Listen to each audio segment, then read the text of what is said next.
KANS 5 Eyewitness News at 5 starts now. I've never been through anything so scary in my life. 4 tornadoes confirmed in San Antonio. Most of what's left of his house, or was on top of his house, is strewn here about the ground. This is just part of the damage that's right across the fence from where CPS Energy lost 2 tall transmission towers. Today, the worst is over, but left behind, houses damaged, power lines down, and families left to pick up the pieces. Then we heard a boom.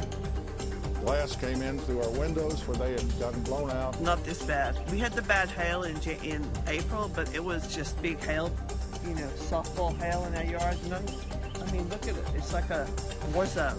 From the air to the ground, we have crews all over the city bringing you the most up-to-date information.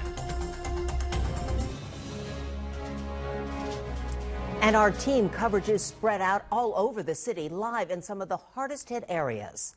From Linda Drive near the quarry all the way to northeast San Antonio, the Northern Hills neighborhood, where Karen Grace begins our coverage on Linda Drive.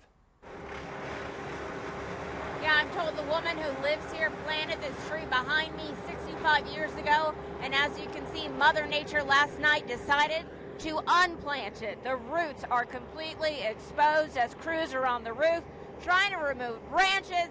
I'm told this tree possibly totaled this home, and as you can see, it also totaled the car.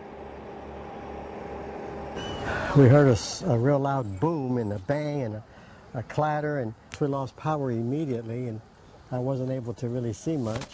Tom McClellan gave us a tour of his backyard. When the storms rolled in and ripped out his electrical box, he feared the worst.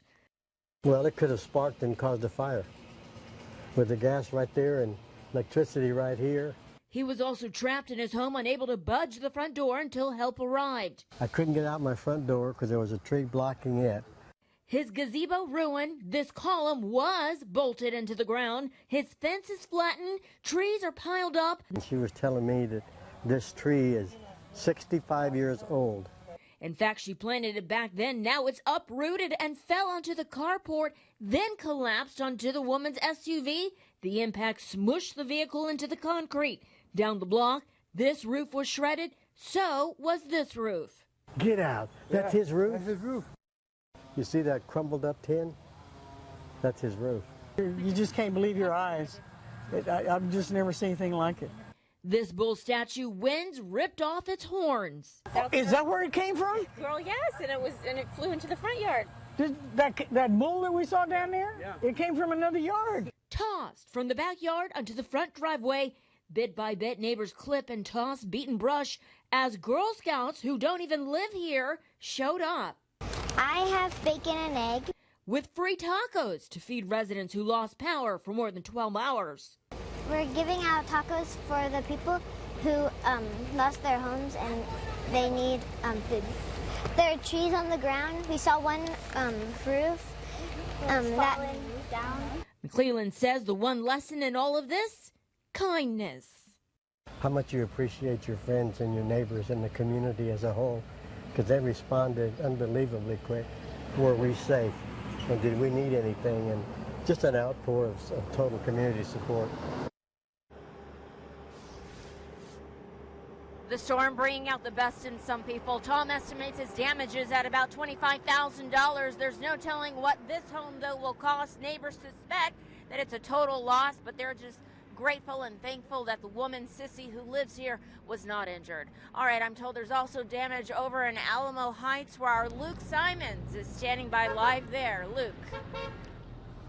Thank you so much, Karen. Well, if you go through the Alamo Heights area, you're probably going to see a lot of these signs. Utility work ahead. CPS Energy crews and their contractors have been very busy all day. Take a look over my shoulder. You can actually see one right now up there working on the traffic light. Now, I'll tell you what, CPS Energy tells us that there were at least 80,000 outages in the San Antonio area earlier this morning. Now, although the weather has cleared up and many of these outages have been taken care of, we all still need to stay safe. This storm was definitely very strong, and it has been one of the strongest that we've seen in our history. We offer folks to still continue to execute caution around areas that maybe they're not that familiar with, just in case there are lines on the ground. Now, CPS Energy wants everyone at home to know that they will continue working until all of those outages are taken care of. They also want to say if you do have an outage, don't be afraid to tell them about it. You can go to cpsenergy.com and report it there. Now, if you smell gas in your area, you are asked to call 353-HELP. That is 353-HELP. Now, continuing our coverage, we're going to go to Curtis Quillen. Hi, Curtis. Hi guys, we're over here on the northeast side at Putting Green and Harvest Bend. And right behind me, you can see this house is missing a lot of panels like what I'm holding, including some of the roof. A lot of it sitting here on the corner.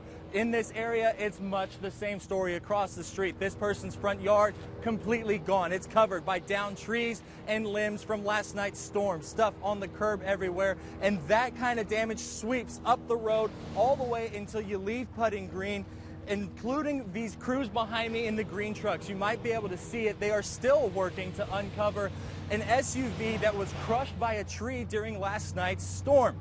A lot of this area has received the restoration of electricity, but Councilman Mike Gallagher tells me it could be days until it restores completely. The good news is, though, no injuries in this area at this time, and the help has been tremendous. Neighbors and complete strangers helping in any way they can, whether that's picking up the pieces of a tree or a roof, or bringing a bottle of water, a taco, a burger, whatever they can do to help out in this area. Again, good news is no injuries. We're live on the northeast side. I'm Curtis Quillen. We'll go to Jared Silverman now. Thank you so much for that. And yeah, this is the same exact tornado, by the way, that same tornado that moved through Putting Green. We're here near Higgins and Nacogdoches, and now things are starting to get a little bit noisy behind me because the work crews are coming in. They have their trucks, they have their cranes. Now, of course, the one tower that we see down right here, they're probably going to have to cut this up a little bit. Remember, this is well over 100 feet tall, so this is going to be quite a project. I'm sure it's going to take them well into the night hours, and then they're going to be working over the next few days. Now, in the distance over here, which, by the way, we can't get too close. They won't let us in. You can see the twisted metal on the second high power T that went down. Obviously, too twisted, too warped to even possibly resurrect it. So it's going to take time to not only fix, but actually get these out of here and then replace them. This was actually an EF1 tornado. We go to our graphic now that explains the wind speeds between the EF1. Some of the other tornadoes were EF0. That's the minimal. That's the weakest on the enhanced Fujita scale. The EF1 usually has winds anywhere around 100,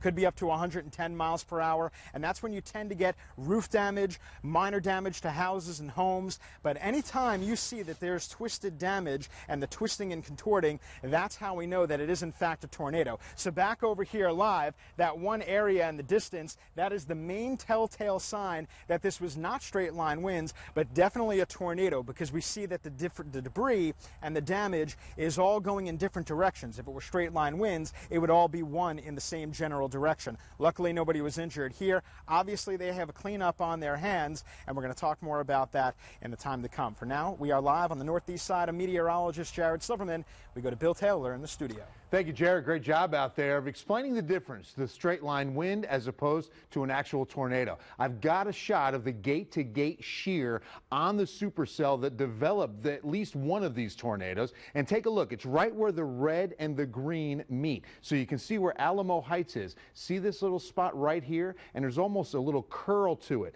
all through here. See how that kind of just curls back? That is what we consider the hook echo. So that's where a possible tornado dropped out of the sky right there, and then it just continued on this path to the northeast, and of course affecting areas from Alamo Heights right through Northern Hills. Take a look at the radar now with those storms that came through so violently here are now moving through central Louisiana. That's right, moving through Baton Rouge as we speak, but it was about 10 to 11 p.m. This is what the radar screen looked like at 10:15. A tremendous amount of cloud to ground lightning to go along with these violent violent supercells, the first of 3 waves. Here comes the second one at 2:15, the third one at about 3:30. Now the beautiful weather, the payback from Mother Nature, if you will, and it's just in time so that most folks can get their roofs repaired and the cleanup completed. Coming up, I'll show you the 7-day forecast, and we'll look ahead to the next chance of seeing any more rain.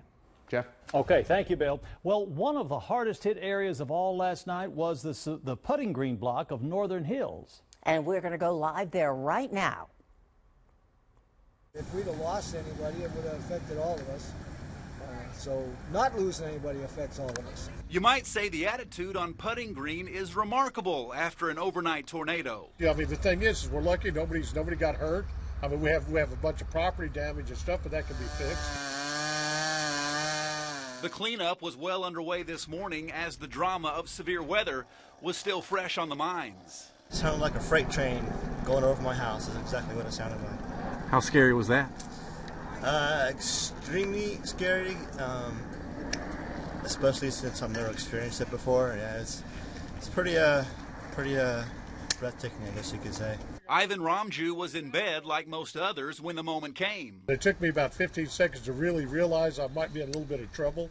And then by that time I got up, and by the time I'm running down the hallway, the roof is lifted. Homeowner Arthur Grijalva awoke to this massive tree uprooted, which ended up on top of his neighbor's new car. I couldn't believe it. That tree is the biggest tree in this neighborhood. That's all you need to know about the power of Mother Nature, huh? Exactly. Well, hello, that old tree, you know. So now this neighborhood picks up the pieces, and to listen, this street will be stronger than ever moving forward.